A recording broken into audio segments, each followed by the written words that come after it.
इधर आ चलो इधर। देखिए स्टार्स के बारे में पहले जनरल डिस्कशन कर लेते हैं छोटी सी। स्टार अक्सर आप लोगों को दिख जाते हैं क्लियर स्काई जब भी होता है। सबसे पहला एक डिफरेंस मैं बता देता हूँ आपको। जब भी आप किसी विलेज में होंगे, विलेज मतलब रूरल एरिया और सिटी अर्बन एरिया, यहाँ पर आपको अक्सर स्टार्स नहीं दिखेंगे, यहाँ पर स्टार्स दिखेंगे। उसके कई रीज़न हैं। The very first reason is यहाँ पर बहुत प्रोमिनेंटली स्मोक होता है, धुआं होता है, जिसकी वजह से स्काई जो है वो कवर्ड होता है। धुआं, वेहिकुलर एमिशन, गाड़ियों से निकलने वाला धुआं, इंडस्ट्रियल एमिशन, फैक्ट्रियों से निकलने वाला धुआं, ये जो धुआं होता है ये बहुत हाई लेवल पर स्काई को कवर करके रखता है। This is very first reason. Second important reason is dust होती है बहुत बड़े पैमाने पर, यानी कि सस्पेंडेड पार्टिकुलेट मैटर्स, SPM। ये जो डस्ट होती है ये बहुत बड़े पैमाने पर स्काई को ओवरकास्ट करके रखती है, ढक के रखती है। क्यों होता है ऐसा सिटी में? क्योंकि बहुत बड़े पैमाने पर शहरों में गाड़ियाँ चलती हैं, वाहन चलते हैं, तो वाहनों के चलने की वजह से हाई लेवल पर मिट्टी ऊपर की तरफ उठती है, ठीक है? तो इस वजह से भी डस्ट होती है। And the very important reason जिसको बच्चे अक्सर इग्नोर करते हैं, दैट इज ब्राइट लाइट। एक चीज़ बताइए मुझे, सपोज कीजिए अगर मैं अभी अपने हाथ में 4 टॉर्च पकड़ लूँ और आप लोगों का मोबाइल है, आप लोग अपने मोबाइल पे टॉर्च ऑन करें। अभी आपको एक एग्जांपल छोटा सा बताता हूँ। 3-4 मोबाइल है ना आप लोगों के पास? अभी और टॉर्च ऑन करो, ऊपर की तरफ करो, ऊपर, हाँ ऐसे ही टॉर्च ऑन करो। आपको छत पे कोई फर्क पता लग रहा है? आपकी मोबाइल की लाइटों का नहीं, ऑन रखिएगा। अब लग रहा है? अब मुझे दीजिए जरा। दिख रहा है ना आपको ये स्टार, है ना? लेकिन अभी बहुत प्रोमिनेंटली पता लग रहा है, अभी उतना पता लग रहा है नहीं। तो स्टार जो है वो 24/7 वहाँ पे रहते हैं। लेकिन जब ब्राइट लाइट होती है, कंपेरेटिवली जब स्टार्स के कंपैरिजन में बहुत ज़्यादा ब्राइट एलिमेंट, हाँ, तो अगर सन के स्टार्स के कंपेरेटिवली जब ज़्यादा ब्राइट लाइट दिन के टाइम पे आ जाती है स्काई में, तो स्टार्स दिखने बंद हो जाते हैं। लेकिन स्टार्स कहीं भी होते हैं, स्टार्स स्काई में होते हैं, दिखते नहीं है हमें क्योंकि सन आ जाता है, ठीक है? तो रात के टाइम में क्या होता है, सिटीज़ में बहुत हाई लेवल पर डोमेस्टिक लाइटिंग ऑन हो जाती है, घरों में बिजली के उपकरण लगे होते हैं, तो उससे बिजली का प्रकाश पड़ता है। और बहुत हाई लेवल पर इंडस्ट्रीज होती हैं, पावर स्टेशन होते हैं, पेट्रोलियम रिफाइनरीज होती हैं, सड़कों पे स्ट्रीट लाइट्स लगी होती हैं।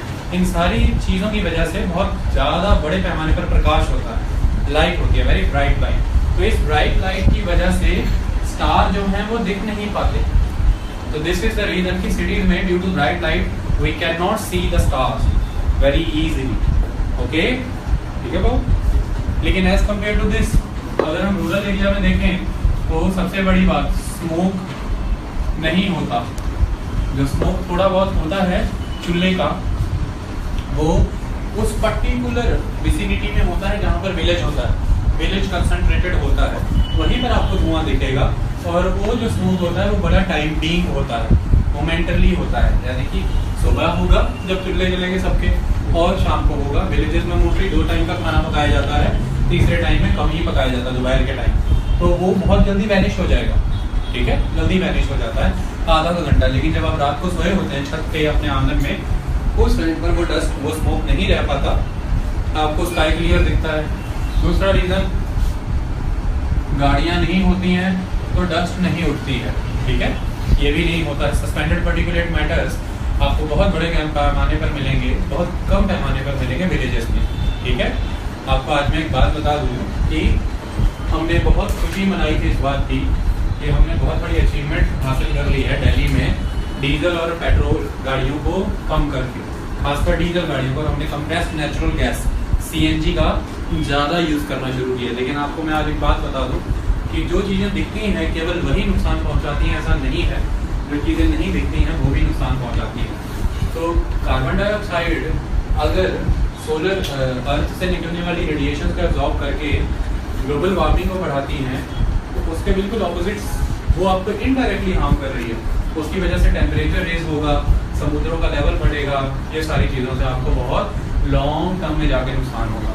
लेकिन इसके बिल्कुल उल्ट सस्पेंडेड पार्टिकुलेट मैटर डायरेक्टली आपको हार्म करते हैं, जो सीधे आपके लंग्स में जाते हैं और आपको नुकसान पहुंचाते हैं। और कॉम्प्लेक्स नेचुरल गैस की एक बहुत बड़ी देन है। सीएनजी की वजह से दिल्ली में पिछले कुछ सालों के अंदर कार्बन का लेवल घटा है, लेकिन एसपीएम का लेवल बहुत बड़ा है। That is due to CNG and that is under cover problem. ये अंडर करेंट है, पता ही नहीं लग रहा अभी, ये निकल के आ रही है अब चीज़, ठीक है। तो सीएनजी भी घातक है। तो शहरों में, गांव में ये चीज़ें नहीं होती हैं।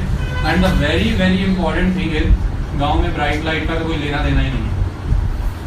गांव में स्ट्रीट लाइटिंग नहीं होती, इंडस्ट्रीज नहीं होती, कुछ नहीं होता। और घरों में भी माता रानी के कृपा से बिजली कम ही होती है, या फिर सवेर से होती है या रात से।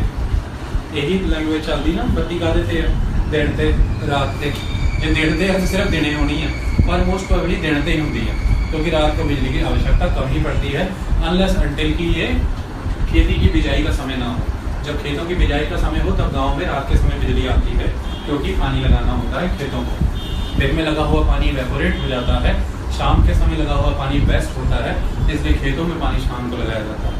इसलिए पानी लंबे समय तक रह पाता है, पूरी रात भर, और बिजली शाम को आती है, ठीक है। तो अक्सर आप पंजाब में अगर विलेजेस को विजिट करने जा रहे हो मई जून के महीने में, तो आप ध्यान रखिएगा कि बिजली रात को आया करेगी, दिन में नहीं। वैसे तो 24 घंटे आने लगे। तो ये ना होने की वजह से हमें बहुत आराम से स्टार्स विलेजेस में दिख जाते हैं। ओके, दिख जाते हैं, बहुत अच्छी बात है। फिर अगर देख ही लिए, ये एक कंसेप्ट पता लगा हमें कि हमें शहरों में स्टार्स इतने क्लियर क्यों नहीं दिखते और विलेजेस में इतने क्लियर क्यों दिखते। जब हम स्टार्स को देखते हैं तो स्टार्स से बहुत कुछ पता लगता है। आज के ज़माने में हमारे पास सारे आधुनिक उपकरण अवेलेबल है, सारे लेटेस्ट इक्विपमेंट हैं, उनकी मदद से कुछ भी चीज़ों का पता लगा सकते हैं। जैसे हमें डायरेक्शन का पता लग जाता है, हमें टाइम का पता लग जाता है, हमें किसी नेचुरल एलिमेंट की ज़रूरत नहीं है। लेकिन द थिंग इज, हमारी घड़ियाँ, हमारे ये सारे उपकरण उन्हीं नेचुरल एलिमेंट्स की वजह से तो चल रहे हैं। अगर मैं अभी थोड़ी देर के लिए सन को खींच लूँ, उड़ा दूँ, तो आपकी घड़ी काम करेगी क्या? सर इसी बेसिस पे काम कर रहा है ना, कि घड़ियाँ इसी बेसिस पे काम कर रही है ना, कि वो सन कितनी देर में ग्रीनविच मेरिडियन लाइन पे पहुँच रहा है ना। जब कुछ है ही नहीं वहाँ पहुँचने को, तो फिर कैसे पता लगेगा कितना टाइम हुआ? तो आपके जितने भी इक्विपमेंट हैं उन नेचुरल चीज़ों पे बेस्ड हैं, किसी ने अंदर नहीं होना। ये बाहर ही ताकत मैंने बाहर ही रहना, असी पूरे महफूज हैं इंडिया के अंदर, लोग पाकिस्तानियों ने बाहर ही रहना, अंदर रहो। अजीत डोवाल का नाम I am giving you full security. जितना भी हम लगेगा वो खींच के ले चले जाता, मुबारक पीछे जाकर मैं कुछ नहीं। अब सुनो ध्यान से। तो मेन बात ये है कि पहले ज़माने में, एंशिएंट पीरियड्स में, ये क्वेश्चन है IAS 2009 का। एंशिएंट पीरियड्स के टाइम पर मैंने आपको रात के समय खड़ा कर दिया है कच्छ के मैदान में, गुजरात में कच्छ का मैदान है। अब अवनदीप को मुझ तक पहुंचना है, मैं उसका बड़ा ही घनिष्ठ मित्र हूँ और मैं रहता हूँ पश्चिम की दिशा में। कैसे पहुँचना, और पहुँचना भी कब है? भोर होने से पहले पहले। तो है रात, ये कैसे पता लगेगा कि भोर होने वाली है? मैं कौन से टाइम से गुजर रहा हूँ? ये कैसे पता लगेगा कि पश्चिम किधर है? तो इसके लिए पुराने लोगों ने कुछ खास तरह की चीज़ें डेवलप कर रखी हैं। सबसे इम्पोर्टेंट एस्पेक्ट है constellations. Constellations are very important. आप इसकी इंपॉर्टेंस नहीं समझते हो। आज की डेट में सिर्फ ये राशियों तक ही सीमित रह गया है, ज़ोडिएक साइंस या फिर नक्षत्रों तक। और इससे बताना थोड़ा पसंद चले, तब पता ना, पहले मैं थोड़ा टीजर देना, फिर ट्रेलर, देन मूवी। तो constellations, constellation is a imaginary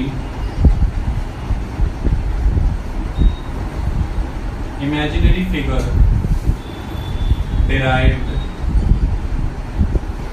by organizing group of stars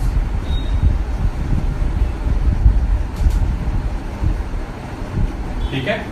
constellation is a imaginary figure derived by organizing group of star. Okay, तो हम क्या करते हैं, हम स्टार्स को ऑर्गेनाइज करते हैं एक फिगर डेवलप करने के लिए। ये हम नहीं करते हैं, पुराने ज़माने में एंशिएंट पीरियड में लोग किन चीज़ों से वाकिफ होते थे, तो बहुत ज़्यादा है लियो मैंने कोई भी फैमिली, या लेपर्ड हो गया, चीता हो गया, लायन हो गया, टाइगर हो गया, ये सारा कुछ इसको लियो काउंट कर लेते हैं। ठीक है, तो लियो शेरों के साथ अक्सर घूमना फिरना रहता था। आज की डेट में हम घोड़ों पे दौड़ते हैं, तो ऐसा कहा जाता है कि चंद्रगुप्त मौर्य और अशोक ने बड़े सुंदर सुंदर शेर पाल रखे थे, उन पे जाया करते थे घूमने। तो शेर हो गए, शेरों से वाकफ थे, बहुत इंपॉर्टेंट। अशोक, चंद्रगुप्त मौर्य की जो हैबिट ही थी, वो 4 शेरों की पीठ से पीठ जोड़कर उस पर बैठा करता था। तो उसी के बेसिस पर अशोक ने फिर अशोक स्तंभ बनाया, तो वही हमारे 1 रुपये के सिक्के पे है और हर जगह पर। तो जहाँ पर उसको 3-4 शेर मिलते थे, 5 से 10 मिनट लगा के उन्हें पहले टैकल कर लेता था, फिर उन्हें वहाँ पर सेट करके उन पर बैठ जाता था। ये उसका नियम हुआ करता था, और तभी से कंसेप्ट चला है सिंहासन। ठीक है, सिंहों पे कौन बैठता है? सिंह, राजा। तो जब राजा को बिना किसी गवर्नमेंट अथॉरिटी के, आज की डेट में तो आप प्रधानमंत्री मोदी को मानते हो क्योंकि संविधान है, पहले के समय में प्रजा राजा को क्यों मानती थी? What was the reason? क्योंकि राजा में इतना बल था, जो शेर को फाड़ कर भूसा भरने का दम रखता है, उसके सामने मनुष्य की क्या हैसियत है?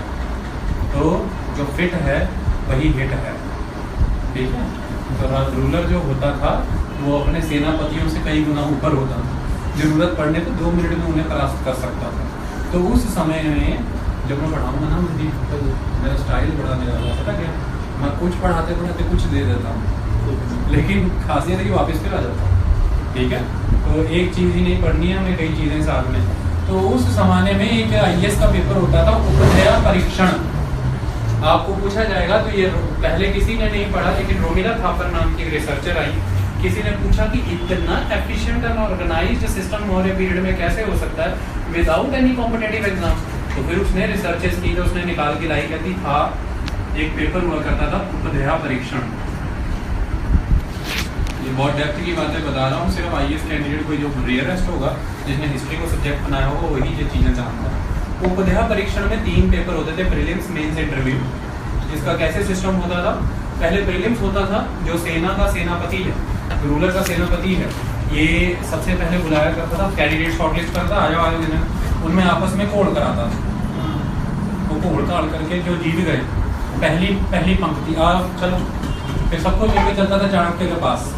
ये प्रीलिम्स था, चाणक्य अब मेंस लेगा, चाणक्य सवाल पूछेगा, प्रश्न पूछेगा, बल महत्व रखता है या बुद्धि, ऐसे ऐसे सवाल पूछेगा। जो सिलेक्ट होगा 3% 3 गुना तो लेके जाएगा चंद्रगुप्त मौर्य तक। तो ये सारा नायाब सिस्टम चाणक्य की देन थी। क्यों? अब धनानंद को गद्दी से उतार के बैठा चंद्रगुप्त मौर्य को कोई गद्दी से ना उतार दे, उसके लिए उसको ऐसा करना पड़ा। ठीक है, क्यों करना पड़ा?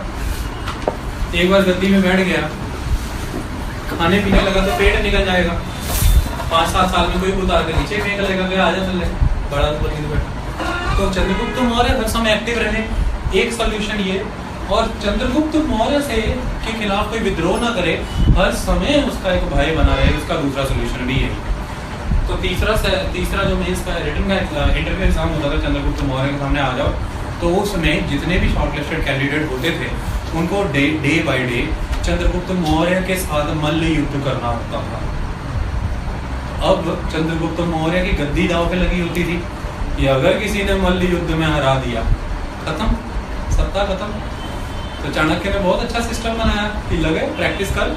तो रोज सुबह भोर 3 बजे उठता था चंद्रगुप्त मौर्य कि कहीं मुझे कोई कैंडिडेट हरा ना, तो मल्ल युद्ध में मैं किसी से परास्त ना हो जाऊँ, खत्म है नहीं तो उस दिन।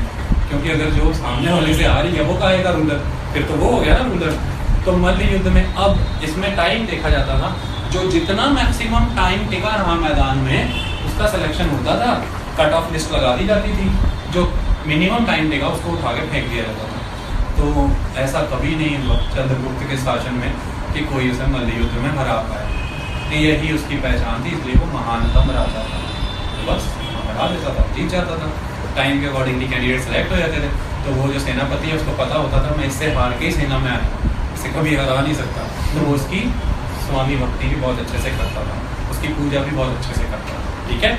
सो द थिंग इज कि ये जो पुराने बंदे होते थे ये उन्हीं शेप्स का यूज़ करते थे जिनसे ये फैमिलियर होते थे, जैसे लियो हो गया, हंटर, या आप कह सकते हैं उस टाइम पे टिप्पर बहुत बड़े पैमाने पे यूज़ होता था। एक फिगर है सप्तऋषि, ये डिफरेंट आपको कॉन्स्टलेशंस देखने को मिलेगी, लियो कॉन्स्टलेशन मिलेगी, हंटर मिलेगी, सप्तऋषि मिलेगी, इनके अलग अलग नाम हैं। अब प्रश्न ये उठता है कि इनके थ्रू कैसे पता लगेगा कि कितना समय है और कौन सी डायरेक्शन में है। तो एक बात याद रखिएगा हमेशा, if this is earth, this is axis, this is earth, this is axis of earth. Earth के एक्सिस के ऊपर यहाँ पर एक स्टार है, बिल्कुल एक्सिस। अर्थ अपने एक्सिस पे रोटेट करती है, there is rotation of earth on its axis.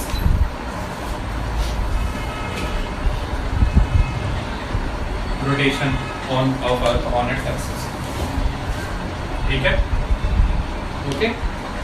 तो यहाँ पर एक स्टार है, बाकी सारे स्टार इधर उधर हैं। एक ही स्टार है पूरे के पूरे सोलर सिस्टम में जो फिक्स्ड है, that is pole star. Pole star, ध्रुव तारा, ठीक है।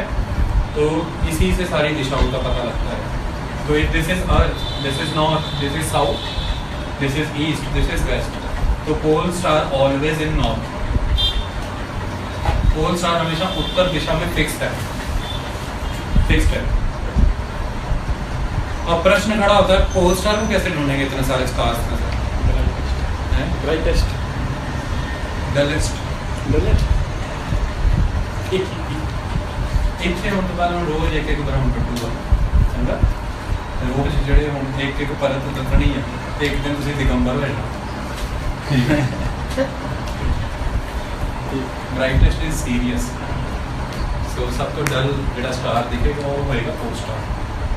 हाँ सुनिए, तो अब क्या होगा, नेक्स्ट क्या होगा, अब इसको कैसे ढूंढें और दिशाओं का कैसे पता लगे? तो इसको ढूंढने का एक तरीका है कि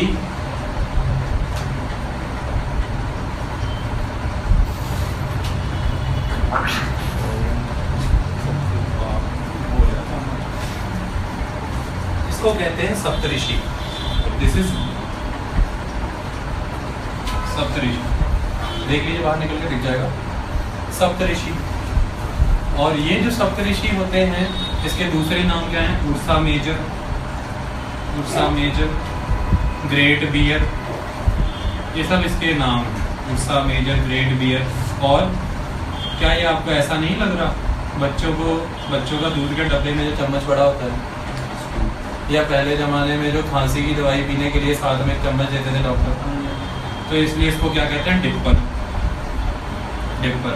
तो पुराने ज़माने में आज से 3-4 हज़ार साल पहले बच्चे जिससे खाना खाते थे डिपर, और दूसरा सप्तऋषि, इनका नाम डाला 7 ऋषि।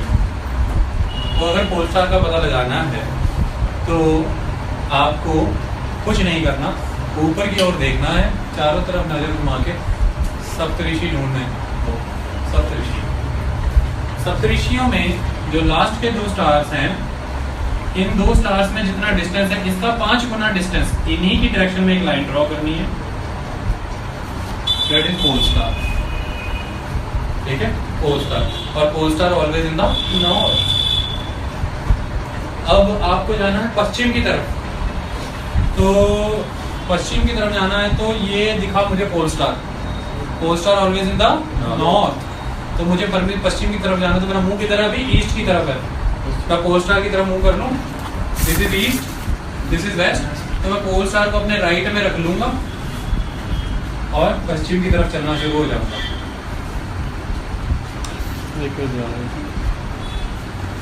पोल star always in the north, pole star की तरफ मुंह कर लिया मैंने। इधर हाथ क्या है? East, yes. इधर हाथ क्या है? वेस्ट। पोल स्टार को अपने राइट पे रख लिया मैंने, यस। हमें इधर चलना शुरू हो जाएगा और देखते रहना पोल स्टार को भी गैप ना हो जाए। जहाँ पे डायरेक्शन चेंज हो लगी फिर पोल स्टार को देख के थोड़ा सा टर्न ले लेना, वेस्ट की तरफ चले जा रहा हूँ। ये तो हो गया अंधाधुंध, चले ही जाना। तो पहले ज़माने में बंदे कहते थे जब वहाँ से चलोगे ना और मध्यम गति से चलते हुए निरंतर मेरे पास तीसरे पहर में पहुँच जाओगे। अपने घर से जब चलोगे तो पश्चिम दिशा की ओर चलते हुए मध्यम गति से चलने के साथ वजह से तीसरे पहर में मेरे पास होगे। तब वो शाम को पहले पहर में चल पड़ा है, अब उसे इंतजार है कि तीसरे पहर में मुझे वहाँ, जब तीसरा पहर आएगा तो जो बस्ती दिखनी शुरू होगी वो उसी की बस्ती होगी। लेकिन तीसरा पहर है कि दूसरा पहर है कि चौथा पहर है, ये कौन बताएगा? अब रूल फिर से आता है कॉन्स्टलेशंस का। दिन ਨੂੰ ਤੇ ਰਾਤ ਨੂੰ ਮਿਲਾ ਕੇ 8 ਪਹਿਰਾਂ 'ਚ ਵੰਡਿਆ ਹੁੰਦਾ। 8 ਪਹਿਰ, ਇੱਕ ਪਹਿਰ ਹੁੰਦਾ ਹੈ 3-3 ਘੰਟੇ ਦਾ, 8 24 ਘੰਟੇ, ਤੇ ਹਰ ਪਹਿਰ ਦਾ ਇੱਕ ਖਾਣਾ, ਤੇ ਇੱਕ ਦਿਨ 'ਚ 8 ਪਹਿਰ ਤੇ 7 ਦਿਨ 'ਚ 56 ਪਹਿਰ, ਤੇ 56 ਭੋਗ ਲੱਗਦੇ ਕਿਹਨੂੰ? ਦੇਵਤਿਆਂ ਨੂੰ। ਹੁਣ ਪਤਾ ਲੱਗਾ 56 ਭੋਗ ਕੀ ਹੁੰਦਾ? 56 ਭੋਗ? ਤੇ ਆਈਐਸ ਕੈਂਡੀਡੇਟ ਉਹ ਹੁੰਦਾ ਬੇਟਾ ਜਿਹਨੂੰ ਪੁੱਛੋ ਇੱਕ ਚੀਜ਼ ਤੇ ਉਹਦਾ ਇਤਿਹਾਸ ਵੀ ਨਾਲ ਦੱਸ ਦੇ। कहीं तो वर्ड पूछा है आलो हिस्ट्री, ठीक है। सो देवते एक दिन च 8 तरह का खाना खाते, हर पहर का नवा खाना। सो 17 दिनों के 56 पहर से 56 भोग मिला के लगता किनू? ब्रह्मा विष्णु महेश। तो फिर जो कहते ना अज तू आया तेरे 56 भोग बनाए, ठीक है। वह मतलब ये नहीं कि 56 कौलियाँ, 56 भोग, ठीक है। सो पहले पहर हुआ करते थे, ठीक है।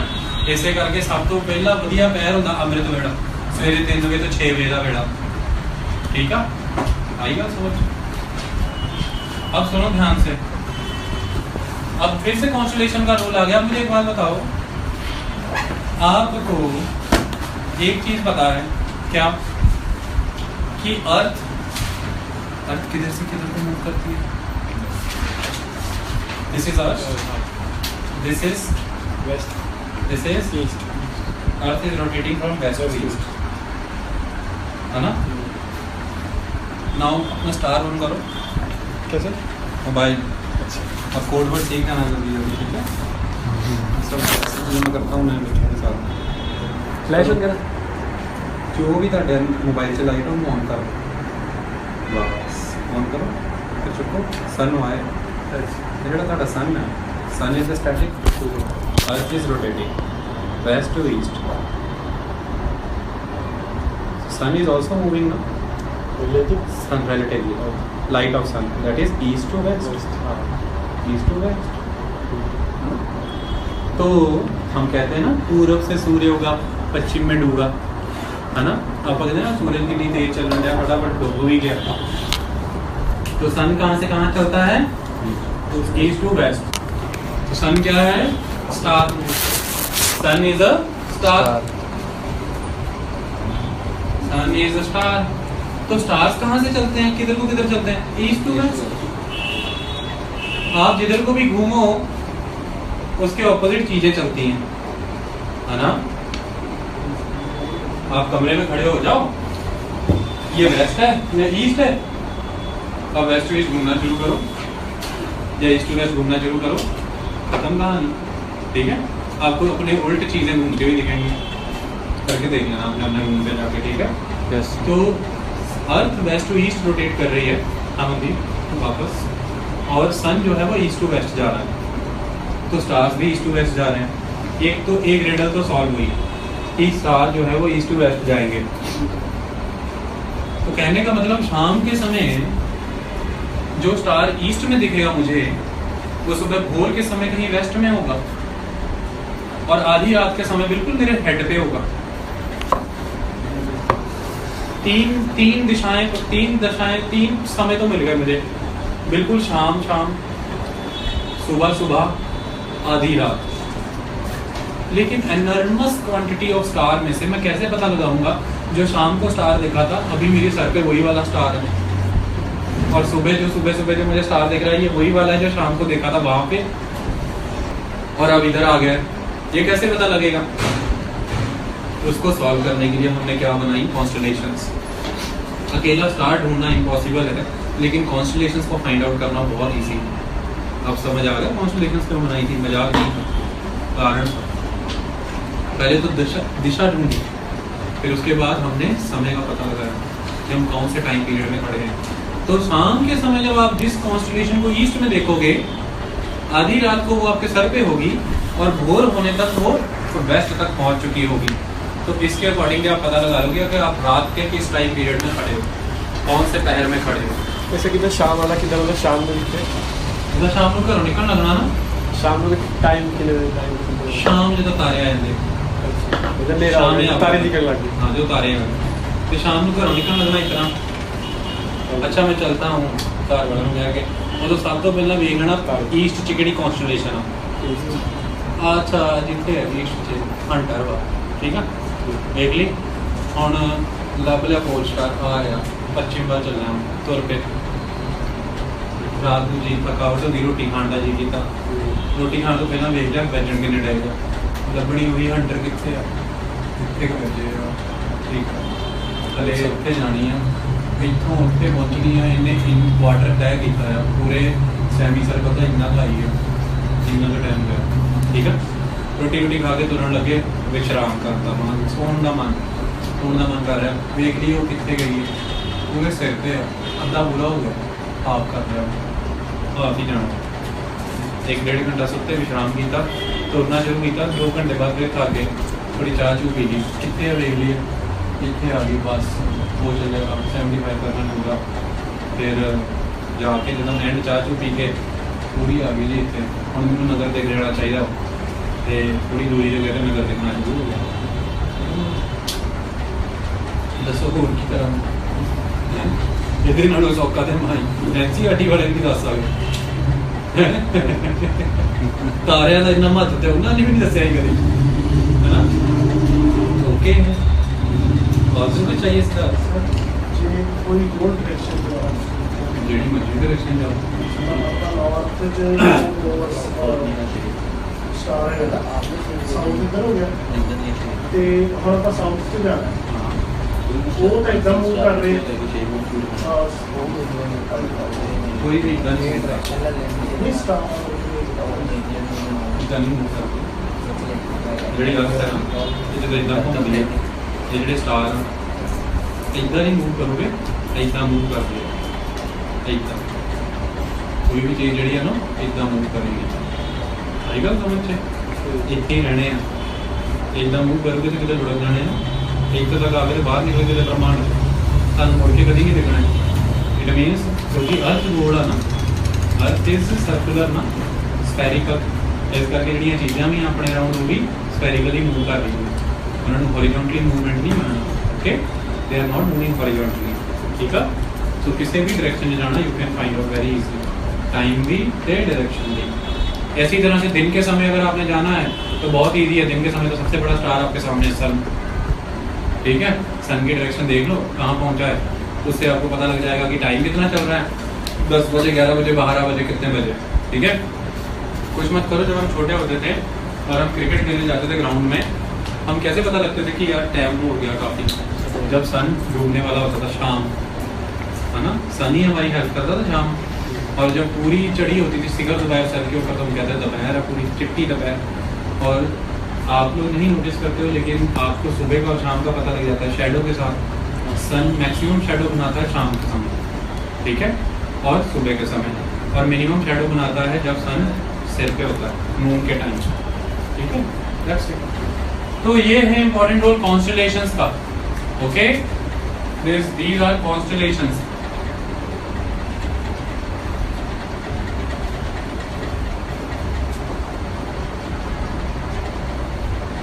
कॉन्स्टेलेशंस की शेप पे बेस्ड होते हैं ज़ोडिएक्स। कॉन्स्टेलेशन की शेप पे बेस्ड होते हैं नक्षत्रास।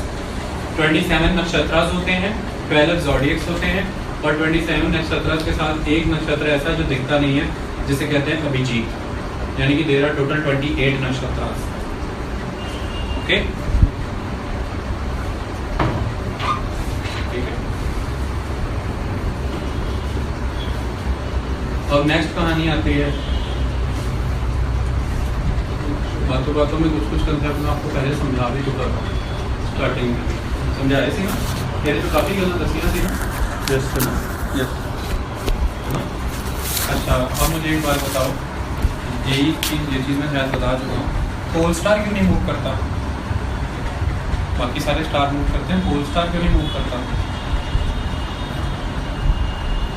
मुझे एक बात बताओ, सिंपली आपने एक अम्ब्रेला लिया, सेंटर चलो सेंटर। अम्ब्रेला लिया, अम्ब्रेला की जो स्पोक्स होती हैं,